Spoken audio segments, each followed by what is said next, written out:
Operation Kahuta, R&AW's covert war against Pakistan's nuclear dream. The story begins in the early 1970s. After Pakistan's defeat in the 1971 war and the creation of Bangladesh, then Prime Minister Zulfikar Ali Bhutto made a chilling declaration: "We will eat grass, even go hungry, but we will get our bomb." Bhutto's words were not empty rhetoric. He set in motion a secretive and aggressive nuclear weapons program, bringing in the brilliant but controversial scientist Dr. Abdul Qadir Khan. Khan, a metallurgist working in Europe, stole classified nuclear designs from Urenco, a Dutch-German-British consortium, and returned to Pakistan, where he played a crucial role in developing Pakistan's uranium enrichment facility at Kahuta. This posed a direct existential threat to India, prompting its premier intelligence agency, the Research and Analysis Wing, or R&AW, to take immediate action.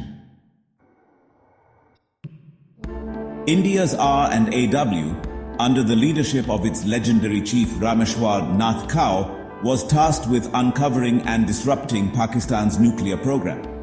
Their mission was clear: sabotage, delay, or if possible, destroy the Kahuta facility before Pakistan could develop a nuclear bomb. Espionage in Pakistan, the Human Intelligence Network.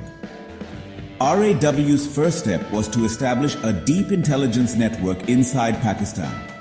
Agents were deployed under various covers, some as businessmen, some as engineers, and others as diplomats. The challenge was immense. Kahuta was an ultra-secure facility, surrounded by anti-aircraft guns and protected by Pakistan's feared Inter-Services Intelligence, or ISI. One of R&AW's early successes came from recruiting disgruntled Pakistani scientists working in nuclear research. Using a combination of bribery, ideological persuasion, and blackmail, Indian spies began extracting valuable information. The smuggled hair samples proof of uranium enrichment. One of the most dramatic moments in this intelligence war was when R&AW operatives managed to collect hair samples from barbershops near Kahuta. These samples were smuggled to India, where nuclear scientists found traces of enriched uranium, confirming that Pakistan was dangerously close to developing a nuclear weapon. This revelation sent shockwaves through Indian intelligence circles. The sabotage plan. R&AW formulated multiple strategies to sabotage Kahuta, targeting AQ Khan. Several assassination plots were reportedly considered, including poisoning his food and causing a staged road accident. Intercepting nuclear components, R&AW identified key suppliers providing nuclear equipment to Pakistan and pressured them into halting shipments. Some shipments mysteriously disappeared en route. Airstrikes on Kahuta. In the late 1980s, the Indian Air Force reportedly prepared a plan to bomb Kahuta.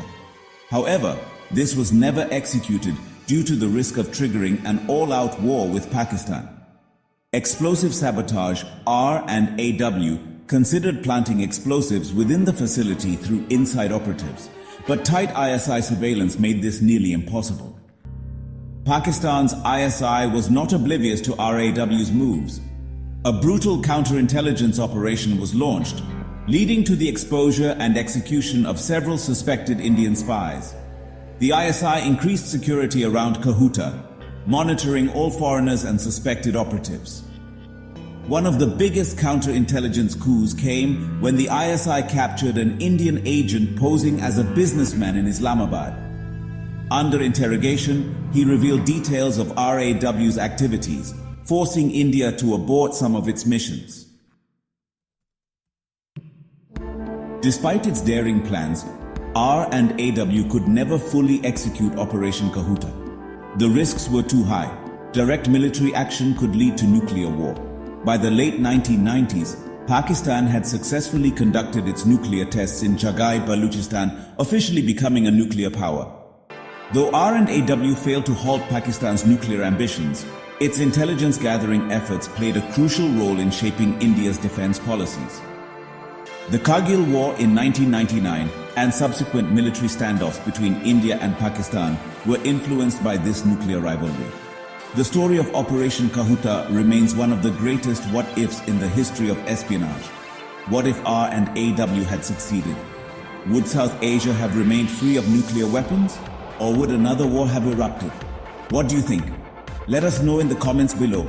Subscribe for more thrilling stories on espionage, history, and intelligence operations.